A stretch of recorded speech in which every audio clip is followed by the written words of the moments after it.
Hi అండి, అందరికీ welcome to వాణి ఇంటి వంటలు. ఈరోజు నేను పచ్చిరేలు నీట్గా కడిగి పెట్టుకున్నానండి. నరాలు కూడా తీసుకున్నానండి చాకుతోటి. మొత్తం పసుపు ఉప్పు వేసుకుని 3 సార్లు కడిగి పెట్టుకున్నానండి నీట్గా. ఇప్పుడు నేను ముందుగా స్టవ్ వెలిగించుకుంటున్నానండి. వాటర్ లేకుండా ఇందులో వేసుకుంటాను. లో ఫ్లేమ్లో పెట్టుకోవాలి మనం దీన్ని.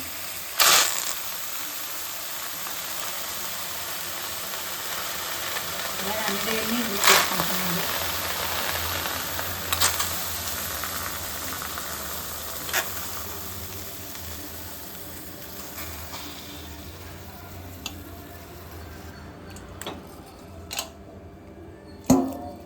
ఇందులోనే మనం కొద్దిగా పసుపు కొద్దిగా ఉప్పు వేసుకోవాలండి.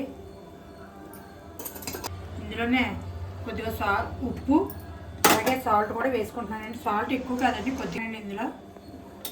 అలాగే సాల్ట్ కూడా వేసుకుంటున్నానండి. ఎక్కువ వేసుకోకూడదండి, కొద్దిగా వేసుకుంటే సరిపోతుందండి. తర్వాత మూత పెట్టుకోవాలండి దీన్ని వాటర్ వచ్చే వరకు. ఒక 5 నిమిషాల తర్వాత నేను మూత తీసుకుంటున్నానండి. ఇలా ఉడికిపట్టిందండి. ఉడికిపట్టిన తర్వాత కొంచెం స్టవ్ ఒక 5 నిమిషాలాగా ఆఫ్ చేసుకోవచ్చండి. మనం ఈ వాటర్ మనం బిర్యానీలోకి స్టాక్ కింద వాడుకోవచ్చండి. ఒక 5 నిమిషాల తర్వాత మూత తీసుకుంటున్నానండి. పచ్చిరాయలు ఇలా ఉడికినాయండి. వీటిని ఒక ప్లేట్లో తీసుకుంటున్నానండి నేను, వాటర్ లేకుండా.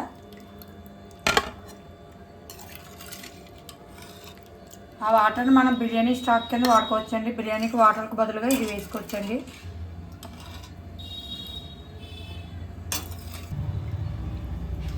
అన్నీ తీసుకున్న తర్వాత ఈ వాటర్ని పక్కన పెట్టుకుని మనం వాడుకోవచ్చండి. తర్వాత బిర్యానీలో వేస్తే మరింత టేస్ట్ వస్తుందండి. ముందుగా పచ్చిరేలు ఫ్రైకి పాన్ పెట్టుకున్నానండి. ఆయిల్ వేసుకుంటున్నానండి.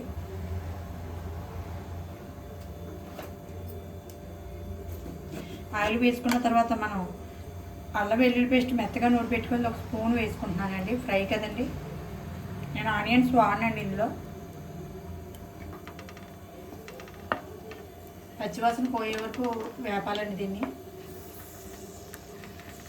పచ్చివాసన పోయే వరకు వేగాలండి ఇది. అల్లం బాగా వేగిందండి. ఇప్పుడు నేను ఉడకబెట్టుకున్న పచ్చిరేలు వేసుకుంటున్నానండి.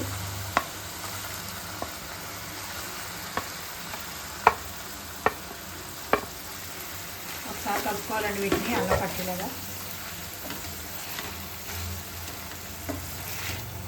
అలాగే ఇందులో నేను పసుపు ఉప్పు కారం అన్నీ వేసుకుంటాను. కొంచెం పసుపు వేసుకుంటున్నానండి. కారం ఒక చిన్న టేబుల్ స్పూన్ వేసుకుంటున్నానండి. పచ్చిమిరపకాయలు వేసుకుంటాం కదండి, ఎక్కువైపోతుందండి. పచ్చిమిరపకాయలకి ఎక్కువ పట్టవండి కారాలు ఉప్పు. ఉడకబెట్టుకున్నప్పుడు మనం సాల్ట్ వేసుకున్నాం కదండి, చూసి వేసుకోవాలండి.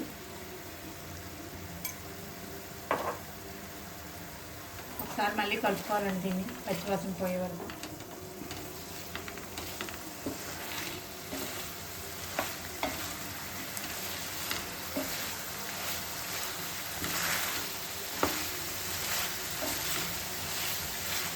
అలాగే ఒక గుప్పుడు కరివేపాకు వేసుకుంటున్నాను. ఫ్రైకి టేస్ట్ వస్తుందండి బాగా.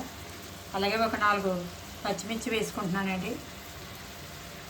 వేసుకుని బాగా కలుపుకోవాలండి. లో ఫ్లేమ్లో పెట్టుకోవాలండి మంటని. ఎప్పుడు కూడా మనం లో ఫ్లేమ్లో పెట్టుకుని చేస్తేనే ఫ్రై బాగా వస్తుందండి.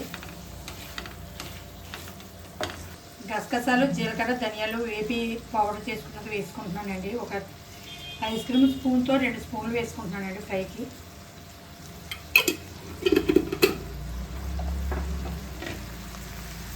ఒకసారి కలుపుకోవాలండి దీన్ని.